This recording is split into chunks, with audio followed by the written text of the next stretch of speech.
जलयुक्त शिवार योजनेसारखी शहरी भागासाठी पाणी योजना, वापराच्या पाण्यासाठीच्या स्वतंत्र लाईन्स, स्वतंत्र आयुक्त पातळीवरचा अधिकारी, क बजेटचं ऑडिट आणि त्याबरोबरच नवीन होणाऱ्या बांधकामांकडून रेन वॉटर हार्वेस्टिंग हे कंपल्सरी, आणि ते जर केलं नाही तर मोठा दंड नुसता असून चालणार नाही, तर वेगळ्या प्रकारची दंड संहिता ही देखील भविष्य काळामध्ये तयार करावी लागेल.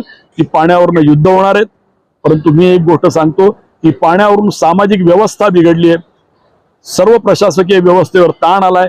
हा जर आपल्याला जर भविष्यातला टाळायचा असेल तर कोणत्याही अवस्थेमध्ये या सगळ्या विषयासाठी या प्रमुख मुद्द्यांवर आणि विशेष करून पुण्यामध्ये जे जलस्रोत आपण बंद केलेले आहेत किंवा त्याच्याकडे दुर्लक्ष केले त्याचं पुनरुज्जीवन करणं, त्या पाण्याचा देखील विचार करणं, गळती थांबवणं असे विविध मुद्दे यानंतरच्या काळामध्ये प्रशासनाने करावेत.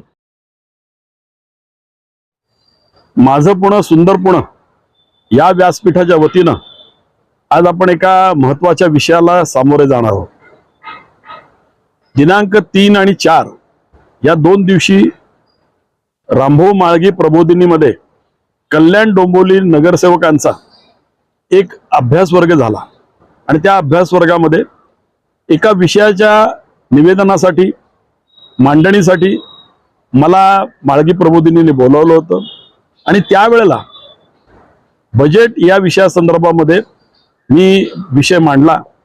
तो विषय आपल्यापर्यंत आलाही आहे, त्याला आपण बऱ्यापैकी प्रतिसाद देखील दिलेला आहे. तो अधिकाधिक प्रतिसाद द्या हे मी पहिल्यांदाच आपल्याला परत एकदा नम्रपणाने आवाहन करतो.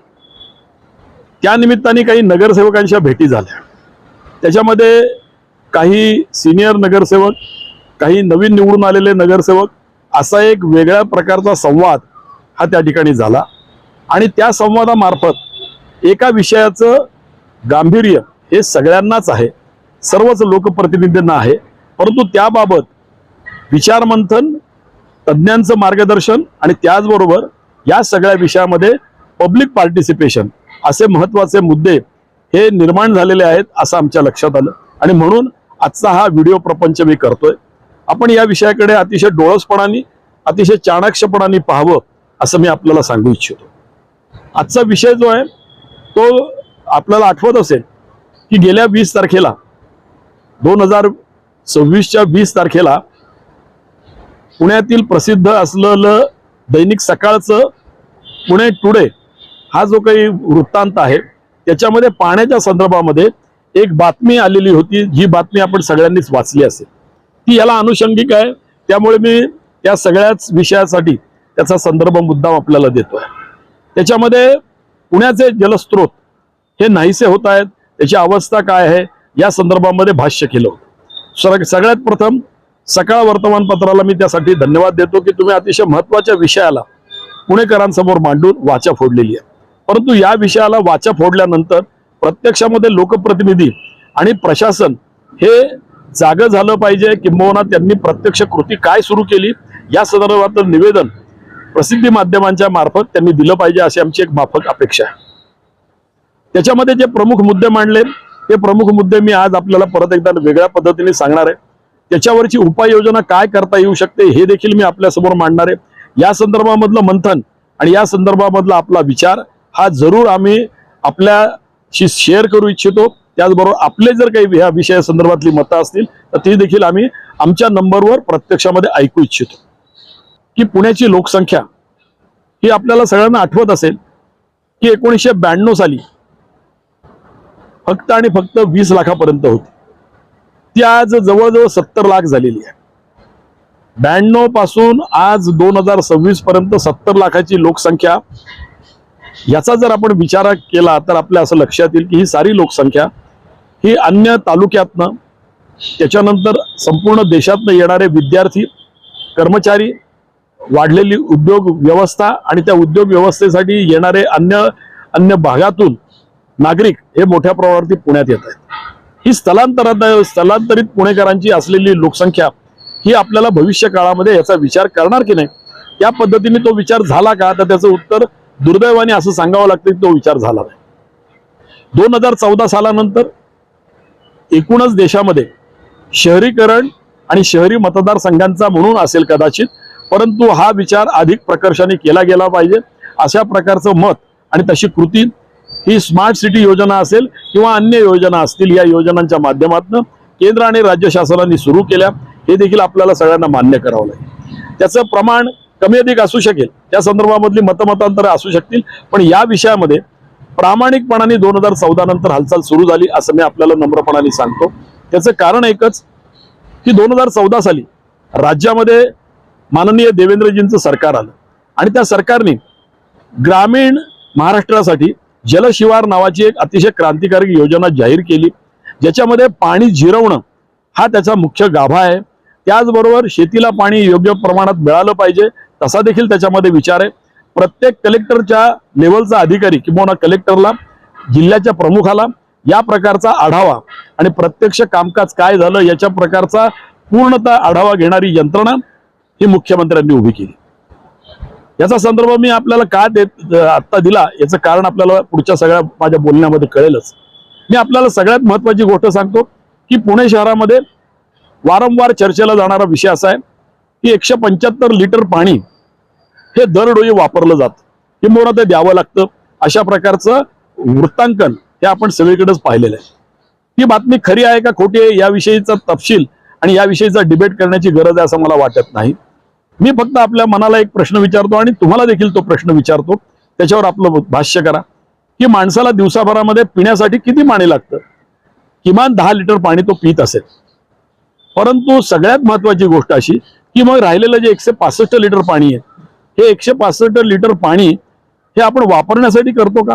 आणि हे वापराचं जे पाणी, या वापराच्या पाण्याच्या संदर्भामध्ये स्वतंत्र विचार ही भविष्याची गरज आहे.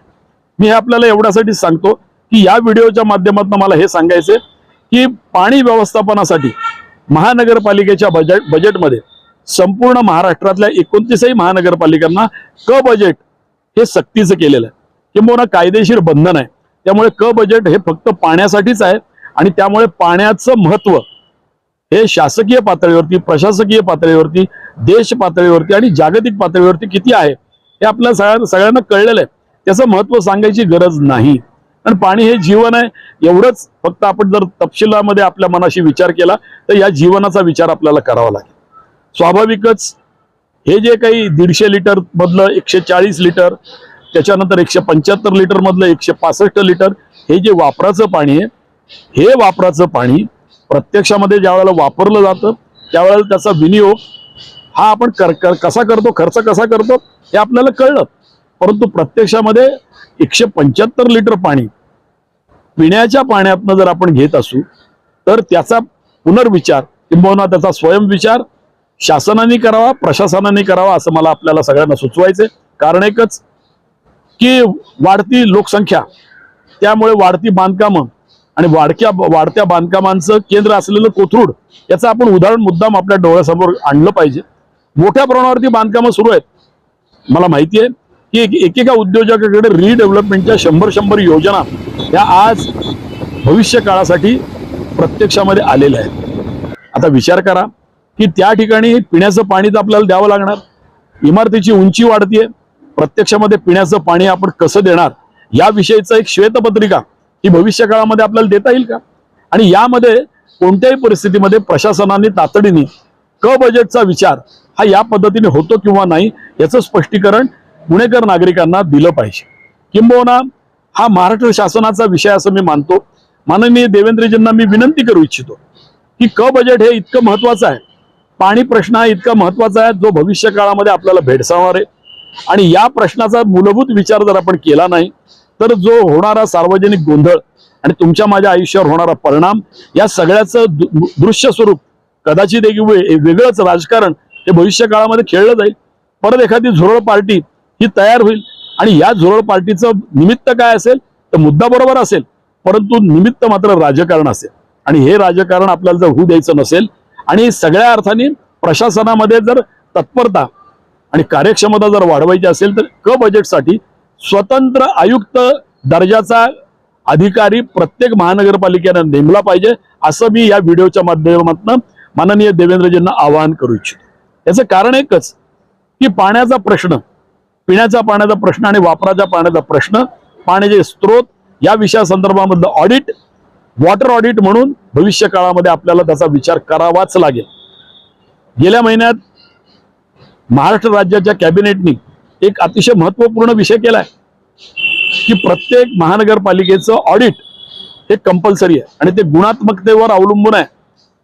या सगळ्या विषयामध्ये क बजेट मधलं पाणी, त्याच्यासाठी असलेली तरतूद, डेव्हलपमेंट चार्जेस मधून आलेले पैसे, त्या पैशातला किती शेअर हा पाण्यासाठी वापरला जातो, असे विविध प्रशासकीय प्रश्न आणि त्याची उत्तर आणि त्याची माहिती ही शासनाने घ्यावी लागेल. कारण फक्त एकच की महानगरपालिकेच्या माध्यमातून होणारा पाणी पुरवठा हा सगळ्यांना मिळाला पाहिजे. आज पुणे चहूबाजूने वाढतंय, त्याचा विचार आपण केला पाहिजे. मोठ्या टाउनशिप्स, मोठ्या सोसायट्या, या सगळ्या सोसायट्यांमध्ये पाणी आपण कसं देणार आणि ते पाणी देत असताना वापराच्या पाण्याचा आपण स्वतंत्र विचार करणार का नाही, हा प्रमुख प्रश्न हा यानंतरच्या कालखंडामध्ये आपल्याला युद्ध पातळीवरती तपासला पाहिजे. सकाळच्या बातमीमध्ये आलेला एक महत्वाचा विषय या निमित्ताने मी आपल्याला परत एकदा अधोरेखित करून देतो. तो म्हणजे पुण्याचे पाण्याचे स्रोत त्याच्यामध्ये अधोरेखित केलेले होते. त्याच्यामध्ये कात्रजचं तळं, पाषाणचं तळं असलेले जुने हौद, जुन्या पुण्यातले म्हणण्यापेक्षा मध्य पुण्यातले कसबा, रास्ता, गुरुवार, नाना, भवानी, गंज या पेठांमधले असलेले सगळे पाण्याचे हौद हे आज पुनरुज्जीवित करणं गरजेचं आहे. आणि हे फार मोठ्या प्रमाणावरचं पाणी हे पुण्यामध्ये आहे. पुण्याला 3 धरणांमार्फत विशेष करून पाणी दिलं जातं. त्याच्यातलं खडकवासला, पानशेत आणि वरसगाव या 3 धरणांचं पाणी हे आपल्यापर्यंत येत असतं. आणि पिण्याच्या पाण्याला प्राधान्य दिलं पाहिजे, हे शासकीय धोरण आहे, हे मानवी धोरण आहे आणि ते कुठलंही शासन करणार त्याबद्दल त्यांचं अभिनंदन. परंतु मला आपल्याला एकच सांगायचंय की हे हौद नेमके कुठे आहेत, आता त्या हौदांची अवस्था काय. नानावाड्याच्या समोर असलेला हौद, नानावाडा हौद म्हणून आजपर्यंत आम्ही पाहिला होता, आमच्या बालपणी आम्ही तो पाहत होतो. त्या हौदाची अवस्था काय. बाहुलीचा हौद जो होता तो हौद कुठे आहे याचा विचार आपण करा. सगळ्या पेठांमध्ये असलेले हौद आणि ज्याला पाणी स्त्रोत म्हणतात, हे पाणी स्त्रोत आज नेमक्या कुठल्या अवस्थेत आहेत या सगळ्याची माहिती ही भविष्य काळामध्ये घेतली पाहिजे. कारण वापराचं पाणी याचा एक वेगळ्या प्रकारचा व्हिडिओ खरोखरी केला पाहिजे. तो व्हिडिओ मी आपल्या समोर कदाचित करीन देखील. मी आपल्याला एवढ्यासाठी सुचवतोय की पुणे शहरामध्ये असलेली सर्व प्रकारची शैक्षणिक आस्थापना याचा जर आपण विचार केला तर त्या ठिकाणी माणूस विद्यार्थी आणि विद्यार्थिनी किमान 8 तास असतात. या 8 तासामध्ये त्यांना वापरासाठी जे पाणी लागतं ते पाणी किती लागतं याचं कधी ऑडिट झालं का. त्या शिक्षण संस्थांकडे कधी विचारणा झाली का की तुम्ही याचा आम्हाला ऑडिट द्या. त्या ठिकाणी असलेली ग्राउंड्स, त्या ग्राउंडवर मारलं जाणारं पाणी या संदर्भामध्ये कधी ऑडिट झालं का, त्याचंही ऑडिट त्यांच्याकडनं घेतलं पाहिजे. कारण एकच की कोथरूडच्या परिसरामध्ये हिंगणे स्त्री शिक्षण संस्था नावाची मोठी संस्था आहे. त्या संस्थेमध्ये 40,000 विद्यार्थिनी आज वेगवेगळ्या निमित्ताने येत असतात. त्यांना वापराचं पाणी कशा पद्धतीने दिलं जातं, ते कशा पद्धतीने येतं, यासाठी वापराच्या पाण्याची स्वतंत्र नेटवर्क हे जे मी आपल्याला म्हणतोय ते आपल्याला उभं करावं लागेल. त्यासाठी सुएज ट्रीटमेंट प्लॅन म्हणजे उदाहरणार्थ म्हात्रे पुलावर असलेला हा जो STP प्लांट आहे, या प्लांटमध्ये आलेलं पाणी हे शुद्ध केल्यानंतर, स्वच्छ केल्यानंतर हे पुनर्वापरासाठी आपण या सगळ्या नजीकच्या मोठ्या सोसायट्यांना, बांधकामांना आपण देऊ शकू का.